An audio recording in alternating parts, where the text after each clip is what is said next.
మారుతున్న కాలానికి అనుగుణంగా వ్యవసాయ రంగంలో ఎన్నో మార్పులు చోటు చేసుకుంటున్నాయి.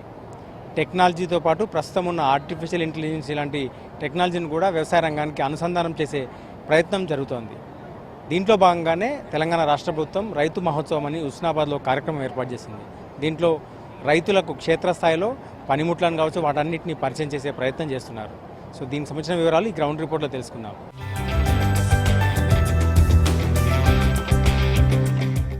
వ్యవసాయంలో యాంత్రీకరణతో పాటు అధునాతన టెక్నాలజీని కూడా వాడుకునేందుకు రైతులకు ఈ టెక్నాలజీని పరిచయం చేయడంతో పాటు వ్యవసాయ రంగంలో వినూత్న మార్పులకు శ్రీకారం చుట్టే ప్రయత్నంలో భాగంగానే రాష్ట్ర ప్రభుత్వం అయితే రైతు సమ్మేళనాలను ఏర్పాటు చేసింది. దాంట్లో భాగంగా సిద్దిపేట జిల్లా హుస్నాబాద్లో రైతు సమ్మేళనం కొనసాగుతుంది.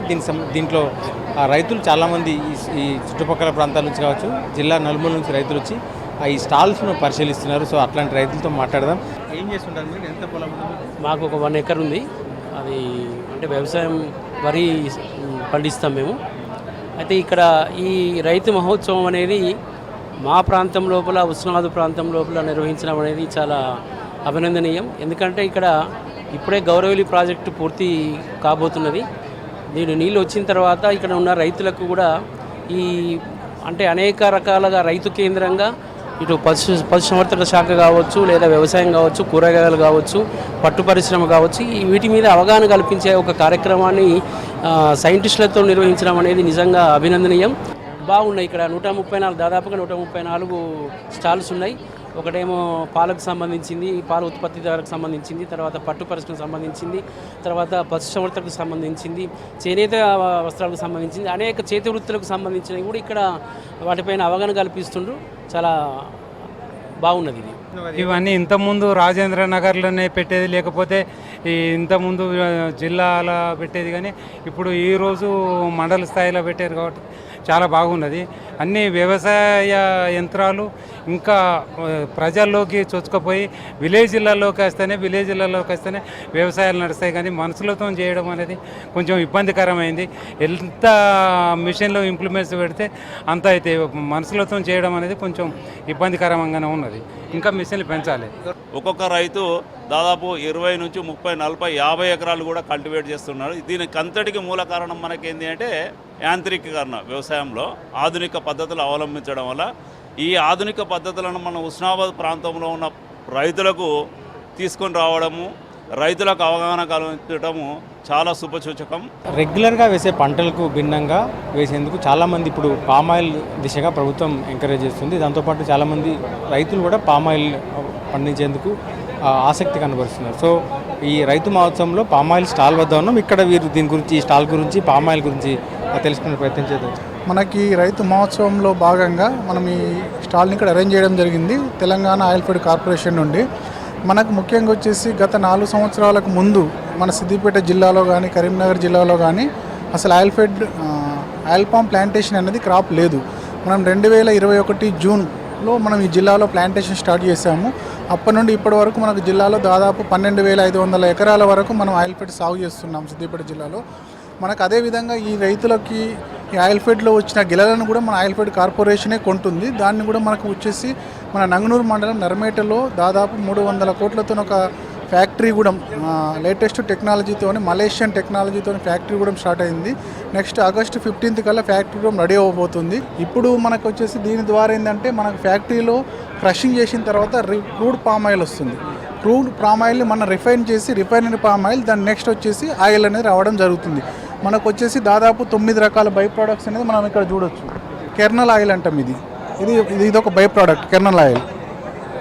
నెక్స్ట్ వచ్చేసి క్రూడ్ పామ్ ఆయిల్. ఈ క్రూడ్ పామ్ ఆయిల్ ఏంటంటే ఏదైతే గెల ఉందో ఈ గెలను క్రషింగ్ చేసిన వచ్చే ఆయిలే క్రూడ్ పామ్ ఆయిల్ అంటారు. సో ఇది పామ్ కెర్నల్ అంటాము. ఇది 3rd బై ప్రోడక్ట్. ఇలా ఈ విధంగా మనకు వచ్చేసి పామ్ ఆయిల్లో వచ్చేసి నాట్ ఓన్లీ ఫర్ ఆయిల్, ఇందులో వచ్చేసి మన సోప్స్లో కానీ, లేదంటే షాంపూస్లో కానీ అన్ని ప్రతి ప్రోడక్ట్లో అనేది మన పామ్ ఆయిల్ అనేది ఇంక్లూడ్ అయి ఉంటుంది.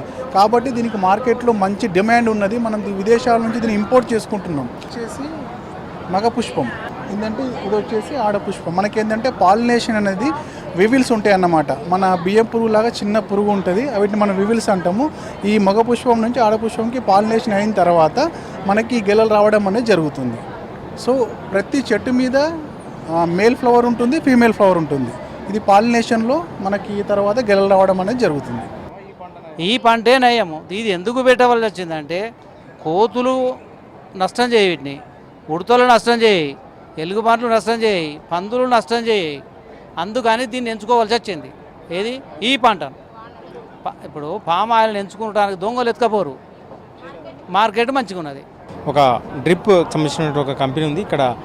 ఏదైతే ఇరిగేషన్ సిస్టమ్ ఎట్లా ఉండాలి, దానికి సంబంధించినటువంటి ఎక్విప్మెంట్ అంతా అమ్మే వాటిని ప్రదర్శన కూడా చేస్తున్నారు. సో చెప్పండి, ఏంది మీ కాన్సెప్ట్ ఏంది?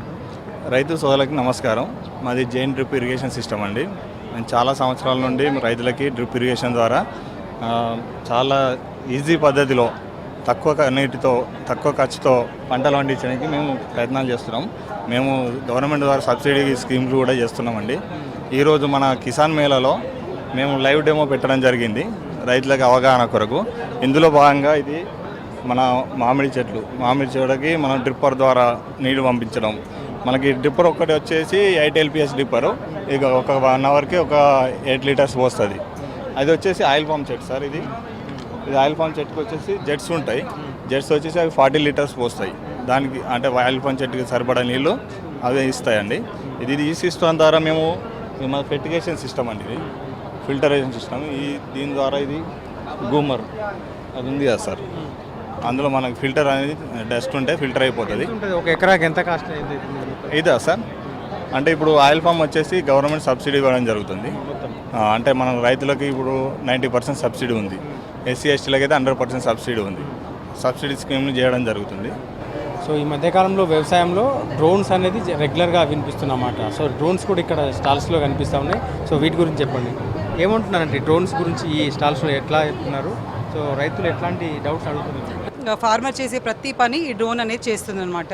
దీన్ని మనము లైసెన్స్ ట్రైనింగ్ నేర్చుకొని డ్రోన్ పైలట్ అయిన తర్వాత మనము సెల్ఫ్ ఎంప్లాయ్మెంట్ అనేది స్టార్ట్ చేసుకోవచ్చండి. ట్రైనింగ్స్ నడుస్తున్నాయండి రెగ్యులర్గా? ఇంట్రెస్ట్ చూపిస్తున్నారు? అవునండి, చాలామంది రెగ్యులర్గా చూపిస్తున్నారు. మీకు ఇన్ఫర్మేషన్ తెలిసే ఉంటుంది. మనకి ఈవెన్ నమోదీది ప్రోగ్రామ్ అని చెప్పి కొన్ని గవర్నమెంట్ స్కీమ్స్ కూడా వచ్చాయి. సో సొంతగా మేమే మా యూనివర్సిటీలో విమెన్కి ఎస్పెషల్లీ మహిళలకు ఫ్రీ డ్రోన్లు ఇప్పించడం, అంటే మేము కాదు గవర్నమెంట్ సపోర్ట్తో ఫ్రీ డ్రోన్లు వచ్చాయి. తర్వాత చాలామంది లేడీస్ డ్రోన్ పైలట్ ట్రైనింగ్స్ అయ్యారు.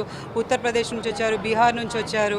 అందరూ డ్రోన్ పైలట్ లైసెన్స్ తీసుకున్న తర్వాత ఈ రోజుకి కూడా మేము వాట్సాప్ స్టేటస్లో కూడా చూస్తుంటాము.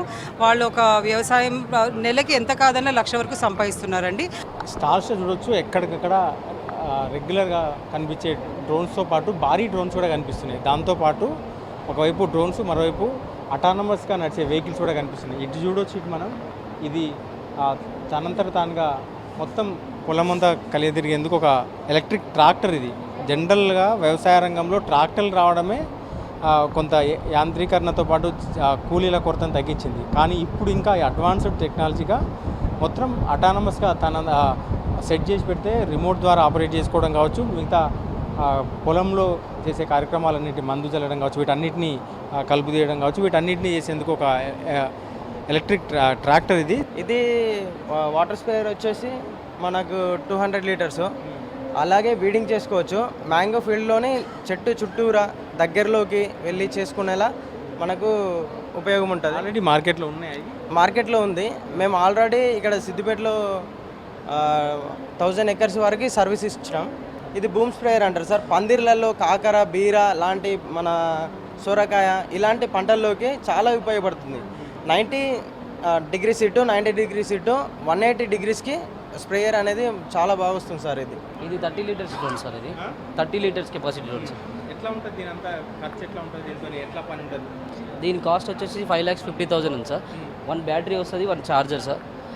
దీనికి అలాగే సీడ్ స్ప్రెడర్ కూడా ఉంటుంది సార్. ఇది 50 kgs దాకా ఫర్టిలైజర్ చల్లుతుంది సార్. ఫర్టిలైజర్ యూరియా కానీ అవి చల్లుతుంది సార్. ఇది 35 లీటర్స్ ఉంటుంది సార్ ట్యాంక్కి కాస్ట్. సో ఇక్కడ వచ్చేసి మీరు చూస్తున్న దాని పేరు ఈజీబూ. అంటే ఇదేంటంటే మనకి మల్టీ యూటిలిటీ వెహికల్ ఇది. మీరు దీన్ని మెట్ట భూమిల్లో, శల్కలల్లో మీరు అన్ని విధాలా వాడుకోవచ్చు. అంటే విత్తనం వేసే దగ్గర నుంచి స్ప్రేయింగ్ కానివ్వండి, కలుపు తీయడం కానివ్వండి, అట్లాగే మీకు లోడ్ ఏమన్నా ఉన్న అప్ టు 700 kgs లోడ్ కూడా దీని మీద పుల్ చేయొచ్చు. అండ్ మీరు చూసినట్టయితే ఇంకా మీరు చూడొచ్చు దీంట్లో బోదెలు తవ్వుకోవడం కానివ్వండి, అండ్ డిఫరెంట్ యాక్టివిటీస్ మీకు చాలా రకాల అటాచ్మెంట్స్ ఉన్నాయి. అండ్ దీనికి 72 రకాల అటాచ్మెంట్స్ అటాచ్ చేసుకునే క్యాపబిలిటీ ఉంది వెహికల్కి. అండ్ మీరు చూస్తే కనుక ఇది FMTTA సర్టిఫైడ్, అంటే మనకి గవర్నమెంట్ ఆఫ్ ఇండియా నుంచి సర్టిఫైడ్ ఉన్న వెహికల్ ఈ మోడల్లో ఇది ఒకటే. ముఖ్యంగా లేబర్ సమస్యను మనం ఇంకింత సులభంగా చేయడానికి కోసం ఈ మిషన్ తీసుకురావడం జరిగింది. ఈ మిషన్ ఏంటంటే మనకు చేత్తోని డైరెక్ట్ ఒకటే రైతు మనకు విత్తుకోవడం జరుగుతుంది విత్తనాలు. అందులో భాగంగా విత్తనాలు కూడా అభివృద్ధి చేశారు, నూతన రకాల విత్తనాలు అభివృద్ధి చేశారు. ఈ 929 రకం కొత్త రకం ఇది. ఈ కొత్త రకం ఏంటంటే ఎకరానికి 4 నుంచి 5 ప్యాకెట్లు విత్తుకోవాలి మిషన్ ద్వారా, అధిక సాంద్రత పద్ధతి అంటారు. దీనివల్ల ఏంటంటే మొదట రైతు కూలీలు బాగా తక్కువ అవుతారు. తర్వాత మిషనరీ పిక్కింగ్ ఇన్ ఫ్యూచర్లో భవిష్యత్తులో మిషన్తో మనం హార్వెస్ట్ రేట్లను భవిష్యత్తులో తీసుకోవడానికి కోసం ఈ 929 రక వంగడాన్ని రూపొందించారు, పత్తి విత్తనాన్ని. అలాగే ఈ మిషన్ ద్వారా విత్తుకోవడం ద్వారా కూలీలు ఆదా అవుతాయి, పత్తి మిషన్ ద్వారా తీయడం ద్వారా ఇంకా కూలీలు ఆదా అవుతుంది. తక్కువ కాలంలో ఎక్కువ దిగుబడినిచ్చే హైబ్రిడ్లను తీసుకొచ్చారు. వ్యవసాయ రంగంలో పాలీ హౌస్లు రెగ్యులర్గా చూస్తున్నాం. సో అట్లాంటిది ఇదొక డిఫరెంట్, దీనికి సంబంధించిన కూడా తెలుసుకునే ప్రయత్నం నెట్ హౌస్ అంటున్నారు. సో చెప్పండి దీని గురించి ఏంటి, పాలీ హౌస్ దీనికి తేడా ఏంటి? పాలీ హౌస్ ఏంటి అంటే మనకు మెయిన్గా పాలిథిన్ అంటే ప్లాస్టిక్ షీట్ ఫిల్మ్ వాడతాం కదండి. సో ఇది ఏంటంటే మన నెట్ హౌస్ అనమాట, ప్లాస్టిక్ ఫిల్మ్ ప్లేస్లో మనం నెట్ వాడుతున్నాం. సో దీని ద్వారా మనకు ఉపయోగం ఏంటి అంటే లోపల వేడి అనేది ట్రాప్ అవ్వదు. సో దానివల్ల ఏమైతే మన ఎండాకాలంలో పంటలు పెట్టుకోవచ్చు. అండ్ ఇంకొకటి పాలీ హౌస్ అనేది కొంచెం కాస్ట్ ఎక్కువ. సో దాని ద్వారా ఏంటంటే రైతులు దాన్ని అందరు రైతులు దానికి అఫోర్డ్ చేయలేరు. కాబట్టి నెట్ హౌస్ అనేది ఏంటంటే కాస్ట్ ఎఫెక్టివ్ అనమాట, తక్కువ కాస్ట్లో ఉంటుంది. అలాగే రైతులకు కూడా అనుకూలంగా ఉంటుంది మన ప్రైస్ కూడా. ఏ రకంగా ఏమేమి ప్రొటెక్ట్ చేస్తుంది ఇది మనకు ఎండ నుంచి రక్షిస్తుంది అండి పంటలని. దాంతోపాటు పురుగు ఉంటుంది కదా, పురుగులు తక్కువ ఉంటుంది. దాంతోపాటు ఇంకోటి ఏంటంటే మనకు తెగులు సమస్యలు ఉంటాయి కదా, అవి తగ్గుతాయి అన్నమాట. స్టాల్ దగ్గర తేనెటీగల పెంపకం, దాని ద్వారా వచ్చే బై ప్రొడక్ట్స్ అన్నింటిని కూడా ప్రదర్శిస్తున్నారు. సో చూడొచ్చు తేనెటీగ ద్వారా వచ్చే ప్రోడక్ట్స్ కావచ్చు, వాటన్నిటిని ఎట్లాంటి ఉత్పత్తులు తయారు చేయొచ్చు, తేనెటీగల పెంపకాల వల్ల ఎట్లా లాభాలు ఉంటాయి చెప్పే ప్రయత్నం చేస్తున్నారు. తేనెటీగలు పెంపొందించడం వల్ల తేనె అమ్ముకోవడంతో పాటు వాటి నుంచి వ్యాక్స్ కలెక్ట్ చేయడం, వ్యాక్స్ నుంచి మళ్ళీ ఇటు చాలా రకాల బై ప్రొడక్ట్స్ తయారు చేసుకోవచ్చు అని ఇక్కడ ఎక్స్ప్లెయిన్ చేస్తున్నారు. దాంతోపాటు తేనెటీగలకు సంబంధించిన పూర్తి అవగాహన కల్పిస్తున్నారు.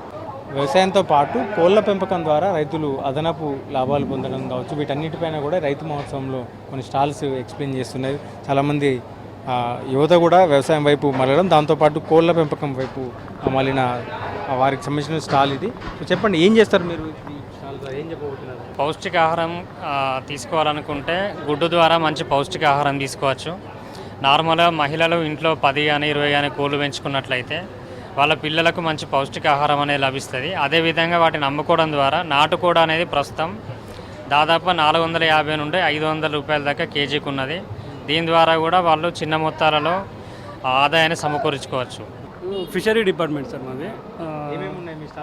స్టాల్స్లలో చేప పిల్లలు చెరువులలో పెంచుకునేవి, కట్ల, రోహు, మృగాల సార్. వీటిని మన చెరువులలో వేసుకొని దానా దారా ఇచ్చి చెరువులలో పెంచుకోవచ్చు. 2 ఏకర్స్కు చెరువు చేసుకోవచ్చు. 2 ఎకరాలు చెరువు చేసుకొని 3000 సీడ్ వేసుకొని దానా ఇచ్చుకుంటే పెంచుకోవచ్చు. వ్యవసాయంలో ప్రధానమైనది విద్యుత్. సో వీటిని కూడా ఎట్లా వాడుకోవాలి, దాంతోపాటు సోలార్ విద్యుత్ ఎట్లా వాడుకోవాలి అనే దానిపైన కూడా ఒక స్టాల్ని ఏర్పాటు చేశారు. సార్ చెప్పండి సార్, ఏంటి సార్ ఇది?